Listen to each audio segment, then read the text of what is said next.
پھر جدو شام دے جیل خانے دے اندر آخری گلاں میں اپنے کرنا سیدہ سکینہ نو قید کر دیتا گیا سیدہ زینب نو قید کر دیتا گیا بی بی شہربانو نو قید کر دیتا گیا دن گزر دے جاندے ایک دن ایسا آیا سیدہ سکینہ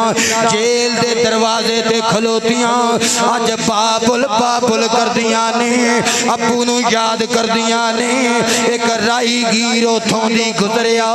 بس یارو دو چار منٹ دی گل رہ گئی ایک رائی گیرو تھوں دی گزریا سیدہ رو کے کہندیاں نے بے رائی گیرا ننی شہزادی کہندی ہے بے کتھوں آیا ہیں کتھے چلائیں انہیں آکھیا کربلا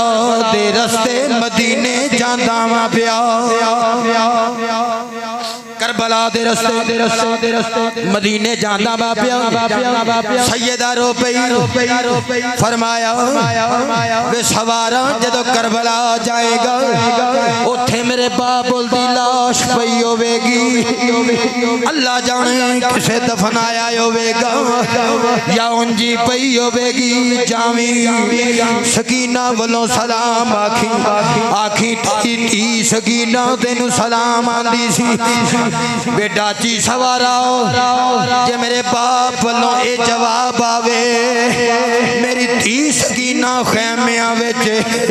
آکھی نہیں قیدی بن کے اے شام دے قید خانے وچ چھڑ کے آیا وہ تیری تی نے اجے پانی نہیں پیتا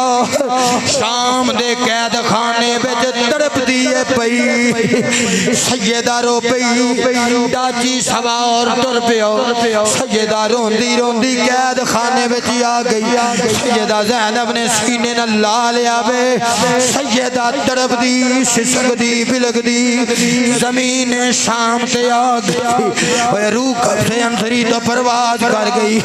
شام دے قید خانے اندر میرے امام دی ننی جی تی بھی جان جانے آفرید سپرد کر دیتی انہا للہ و انہا الہ راجعون حضرات زیبکار سرزمین ملتان تے میرے پیر حسین دے نال محبت کرنے والے ہو اہل بیعت دی محبت ذکر دی بزم سجانا لے ہو مسائب ایسے نے پڑھنے والا پڑھ نہیں سکتا سننے والا سن نہیں سکتا تے پھر پہاڑاں جنہ جگرہ نا میرے پیر دا جنہیں ہتھاں پہ شہزادیاں نو شہید کروایا شہزادیاں نو سوار بھی کیتا شہزادے واپس بھی آئے یار زندہ صحبت باقی دعا کرنا مولا کوشش کیتی ہے ٹٹے پھٹے لفظاں نال جنہیں بھی حاضری ہوئی حاضری نو قبول فرمائیں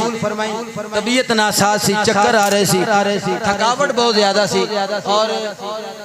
گلے تے بہت زیادہ اثر سی کوشش کیتی ہے خطاب کرن دی اللہ دی بارگاہ چ دعا کرنا مولا حاضری دیتی ہے نوکراں نوکری دیتی ہے تو نوکری قبول کر لیں وما علینا الا البلاغ